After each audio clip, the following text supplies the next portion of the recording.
Radhe Radhe, good morning. કેમ છો બધા? મજામાં? હું પણ મજામાં હે અને ઇઝરાયલમાં રહેતા બધા વ્યક્તિ મજામાં હે.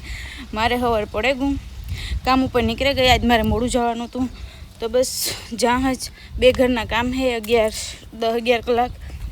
કાલે જવાનું હતું પણ કાલે થોડીક તબિયત બરાબર નહોતી એટલે પછી કાલે રજા રાખી હતી અને આજ જા કેમ કે કાલે નહોતું બરાબર સારું. હમણાં જરાક તડકા ને બધું ભેગું થાય એટલે તબિયત એટલી સારી રહેતી નથી, પણ જોઈએ ધીરે ધીરે સારું થઈ જાય. અને પાછા આની આપણે ઇન્ડિયામાં હોસ્પિટલમાં લાઈક આપણે પ્રાઇવેટમાં જઈએ એટલે 5-7 મિનિટ લાઈક કલાકમાં આપણે પાછા ભાગી આવીએ. ટૂંકમાં નોર્મલ તાવ શરદી હોય તો, પણ આ તો પહેલાં અપોઇન્ટમેન્ટ લેવાની, પછી એમાં આપણો વારો આવે. ગોરી તો આપે જ નહીં, બધું પૂછે, એટલું પૂછે કે જાણે આપણી તો ન કે કાંઈ મોટી બીમારીમાંથી પસાર થતા હોય એનાના જી. એટલે હોસ્પિટલની સિસ્ટમ એ જરાય સારી નથી, એટલે ઈચ્છા જ ન થાય કેમ કે એવું લાગે ને તો હે ને ઓલું આપણી ઇન્ડિયાની ડોઝ કે ટૂંકમાં તાવ માથાની શરદીની એક ગોળી આવે એ મળે ને મેડિકલમાંથી લઈને એ પી લેવાની. બાકી હોસ્પિટલ જવાનું તો ચાલ પાછું ગોળી ન આપે કેમ કે એ પાછા બધાય રિપોર્ટો કરાવે. ખાલી નોર્મલ તાવ માથું શરદી તમને માથું દુખતું હોય ને તો એ બધાય રિપોર્ટો કરાવે, એટલે એમાં આપણો ટાઈમ થઈ જાય ઓલો. એટલે એવા હાટું હોસ્પિટલે જવાની એટલી ઈચ્છા જ ન થાય કે ઇન્ડિયન મેડિકલમાંથી દવા લઈને સારું થઈ જતું હોય ને તો વધારે સારું. તો જોકે હું તો ઇન્ડિયાની રાખા બધી ટૂંકમાં તાવ માથા શરદી બધી તો કંઈ હું હોય તો એ પી લેવાની. પછી નો સારું થાય તો પછી રિપોર્ટ કરાવવાના અને તેની જરૂર પડે. કારણ કે એવું હોય કે રોગું નોર્મલ આવતું હોય તો એ રિપોર્ટમાં ના અંતે મફતમાં મફત ટૂંકમાં આપણે પૈસા ન દેવાના હોય, પણ ટાઈમ તો જાય ને. વારામાં ઊભું નહીં કરાવવું, પાછું 2 દી પછી રિપોર્ટ આવે ને તાર ગોળીઓ આપે ને તાતા બાપા તાવે વ્યો જાય. અમારે એને કે ઇન્ડિયાવાળાની તાવ એ તમારે નજી ન હોય તો એવું હે. એટલે આ ટૂંકમાં કંઈ પણ હોય તો ઇન્ડિયા ટૂંકમાં કોઈ પણ આવતા હોય તો ઇન્ડિયાથી દવા લઈને આવવાની, આવતા જતા મગવી લેવાની. કે આપણે ક્યારેક થાય હું તડકાને લીધે કોઈ વાતાવરણને લીધે ઝીણા મોટા માંદા પડીએ તો એ પી લેવાની. તો એવું હે. હમણાં થોડીક વારમાં જો પૂગે જાય અને આજ કાલે લગભગ જોઈએ, ખબર નહીં હજી કંઈ ફોન કે આવ્યો નથી, કામ હે નથી, કંઈ ખ્યાલ નથી. તો મળીએ થોડીક વાર પછી. બાય. જો કામ હોય કે આ સ્વિચ દબાવીએ ને તો આ ઉપર જી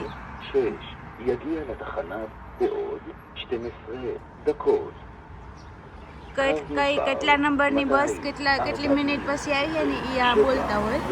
એટલે મારી બસ આવી છે 14 મિનિટ પછી, તો મારે અડધી કલાક 40 મિનિટ જેવું હાલન થાય તો પછી મારે વિચાર છે કે હું બસનો વેઇટ કરા કેમ કે 14-15 મિનિટમાં કંઈ ઓછું નથી જાય. જે અડધેક પૂગી ખાલી વાં સુધી થતા બસ આવી જાય તો પછી ની બસની રાહ કે ની હાલીને જવાની રાહ, એટલે હું બસમાં જ જા. ને તો ઓલરેડી હમણાં પડા થોડી માંદી તો પછી તડકાની એટલો તડકો નથી પણ તોય તડકાની વળી પાછી વધારે સારું નહીં રહે, એટલે બસની વેઇટ કરીએ. આપણી આ બેસવાની જગ્યા છે ત્યાં બેહે.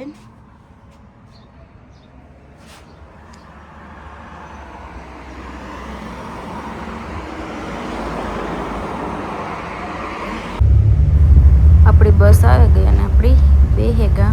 જ્યાં બે નિશાની દેખાય ટૂંકમાં એ એક કોઈ લાઈક ડોગ કે હોય ને તો એ લોકોને ના બેહવાનું, અને કોઈ મોટી ઉંમરના હોય ને તો એને પેલી સીટી બેહવાનું હે. પણ કોઈ નહોતું એટલે હું બેહી ગઈ ને મારે આગળ થોડીક વારમાં ઉતરવાનું પણ આવે જાય એટલે બેઠી.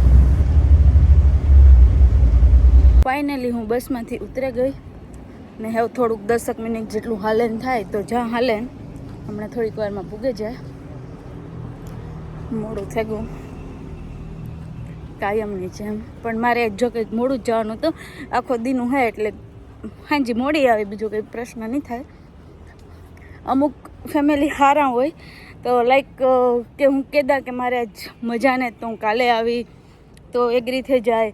અમુક ફેમિલી એવો હોય કે ભાઈ મોડું 5-10 મિનિટ કે કદાચ અડધી કલાક મોડું થાય તો એ કહે કે ભાઈ એને જ કામ કરવું, અડધી કલાક મોડી આવે તો અડધી કલાક વધારે કરી હે લાઈક કામ અધૂરું મૂકે ને તો હું આવતી નથી કાંઈથી. અને અમુક ફેમિલી એવા હોય કે લાઈક તમને મેં એક દી કીધું હતું એના નજીક કે એને ટાઈમ ટુ ટાઈમ લાઈક જોઈએ 8 વાગે એટલે 8 વાગે જ જોઈએ. 8ને માથે 5 મિનિટ થાય તો એ ટૂંકમાં લાઈક આપણી ટ્રીટ એવી રીતના કરે કે આપણી માણસ જ ને ત્યાં. એટલે એવું હે બધાય ઓલું ન કે પાસી આંગળીયું હરખ્યું ન હોય એના નજી પાસી આંગળીયું અહીં પણ હરખ્યું ને એટલે હાલા રાખે.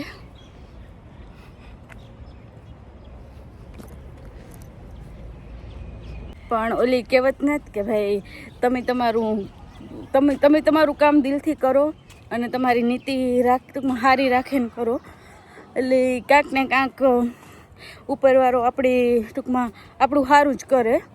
એટલે આપણું કર્મ કરવાનું, ફળ દેવાવાળો એ બેઠો એ દીહે ગમે તાર.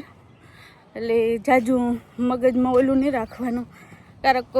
ક્યારેક આપણે સારું કરતા હોય તો આપણી નાથી સામેથી ખરાબ મળતું હોય તો એના ટૂંકમાં આપણી ખરાબ ન કહેવાય. એનું જી કરે એનું કર્મ કરે, આપણું કર્મ કરવાનું. એટલે તાર તો કહેવાય છે કે આપણે ન ઘણા કહે કે ભાઈ જેવા સાથે તેવા થઈ જવાય, પણ ન થવાય. આપણું કર્મ કરાય, જે જીવું હોય એ એવું કરે. એટલે કદાચ કોઈ કંઈ આઘા પાછું કહી દઈએ કે કંઈ એવું થાય તો એટલું માઇન્ડમાં લઈને આમ ઓલો જો કે હું સ્પેશિયલી હું મારાથી દેવાઈ જાય જવાબ, પણ હું કંટ્રોલ કરેલા અમુક જગ્યાએ કરેલા એમ થાય કે ઘોર્યું નથી બોલું. એટલે એવું હે. બાકી તા દુનિયા હે ભાઈ, ત્યાં ગમે એ કહે 5 દી વખાણ કરે તો 5 દી ઓલું કરે. એટલે નટાણે બધા સ્વાર્થની આ દુનિયા હે. ટૂંકમાં સ્વાર્થ તમારી જ્યાં સુધી લાઈક જરૂર હોય, તમારે ઓલું હોય ત્યાં સુધી દેવાય ભાઈ નજીક એવી મીઠ્યું મારે કે જાણી તમે જ છે ભગવાન એના માટે. પણ આખો સ્વાર્થ પૂરો થયો એટલે પછી એ જેવા હોય ને એવા દેખાડે દઈએ લાઈક. તો એમાં કંઈ આપણી એટલું શોખ ન લાગે પણ હાલ્યા રાખે.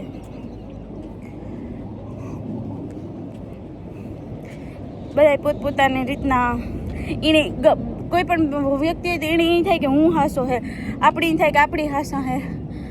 કાંક ને કાંક બધાનું થોડું હોય. તો સારું હે હું પૂગવા આવી. અરે મારી બિલ્ડિંગ આવે ગઈ. મળીએ થોડીક વાર પછી. Bye bye. જો આવી રીતના હોય મારે ઘર, એનું આ બધી સાફ સફાઈ કરવાની હોય. તમને મેં ઘણી વાર દેખાડ્યું.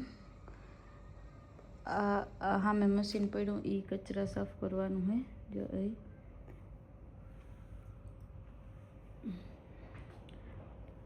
ગ્લાસ ને બધું સાફ કરવાનું હોય.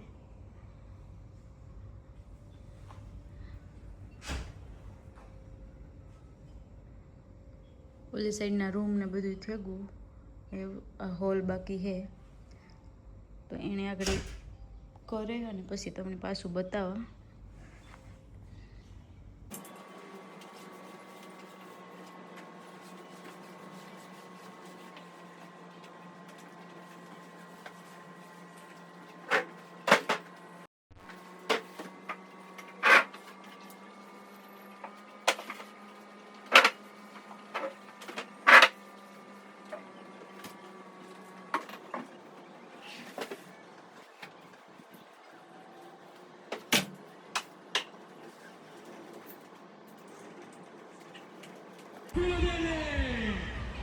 જો આ બધા એની ગેમ રમાડે, કોમ્પિટિશન કે એવું કંઈક છે.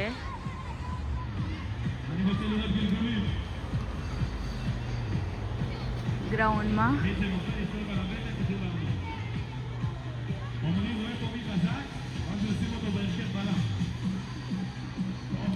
ટૂંકમાં બ્લુ ટીમ અને રેડ ટીમ હે. બ્લુ ટીમ રેડ ટીમને મારે અને રેડ ટીમ બ્લુ ટીમને મારે. જે પડે જાય ને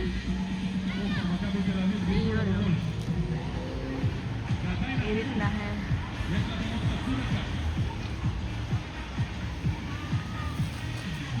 મજા આવે જોવાની.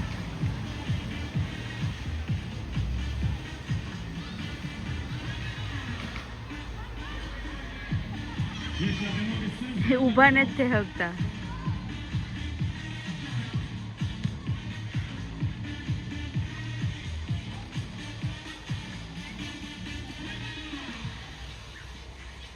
હા, એ મ્યુઝિક બંધ કરી દીધું. કેટલા ભાઈ ગણી હે.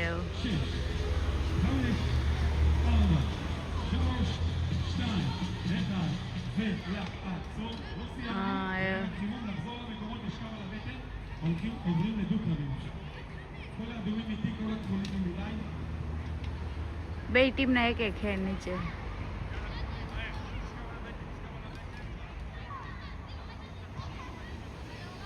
કામ થયું પૂરું અને હું નીકળી ગઈ. તમે જોવે હગો હાલન જા. બસમાં આજે વાર હે એટલે પછી મેં કીધું હાલન નીકળી જા. આપણો રસ્તો હે ઓલો જંગલવાળો, પણ જોકે હજી અંધારું નથી થયું એટલે હાલી હે. પૂગે જા આગળ થોડીક વારમાં, અડધે સુધી પૂગે. પાછી અહીંયા જોવા ઊભો ગઈ. છોકરા રમતા હતા. સ્કૂલવાળા કાં કોમ્પિટિશન હે ખબર નહીં કાં હોય તો એવું બધું હે. હમણાં પૂગે જાય ઘેર.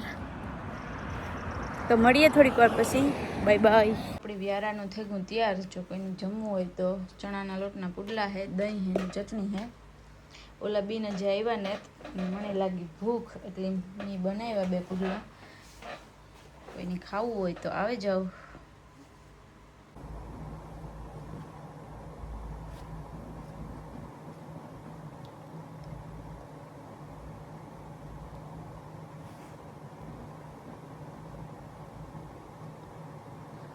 તો મારે થેગું સ્કિન કેર નાઇટનું. તો મેં આ સિરમ લગાવ્યું, આ મોઇશ્ચરાઇઝર લગાવ્યું અને લિપ બામ વેસ્લિનનું. આ 3 વસ્તુ લગાવવા હું એવરી ડે નાઇટમાં. થોડીક વાર મસાજ કરવાની.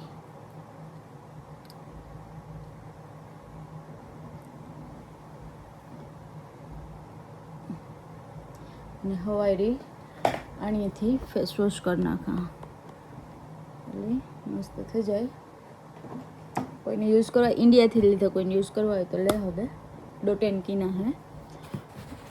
તો એવું મેં નાઈ પણ લીધું અને સ્કિન કેર પણ કરી લીધી અને ખાઈ પણ લીધું અને બધું કામ થઈ ગયું રેડી. હવે આપણી પથારી થઈ ગઈ રેડી. તો આગળ કૂવે જાય હું. તો વિડીયો કરા પૂરો. Bye bye. Radhe Radhe. Good night બધાની. ખુશ રહ્યો અને ખુશ રહેવા દો. આવો નવો સપોર્ટ કરતા રહીજો. વિડીયો જોતા રહીજો. લાઈક કરજો, શેર કરજો, સબસ્ક્રાઈબ કરજો અને કંઈ ને કંઈ હોય તો કમેન્ટ્સ કરજો. ઘણા બધા લોકોની હું કમેન્ટ્સના જવાબ નથી દે શકતી, પણ તમે જોવો અમારા વ્લોગ તો હું આખો દી ધોળાધાડીમાં અને કામમાં હોય તો એને લીધે નથી દે શકતી. પણ જ્યારે ટાઈમ મળે તો ઘણા એને દે દાય હોય ઓલું લાઈક ફ્રી હોય તો. પણ જો કોઈ નથી દે શકતી બધા એની દિલથી સોરી. જ્યારે પણ ટાઈમ મળીએ ત્યારે દે તમને બધા એની કમેન્ટ્સના જવાબ પણ તમે બધા વિડીયો જોવો. એવા ને એવા જોતા રહેજો. Bye bye.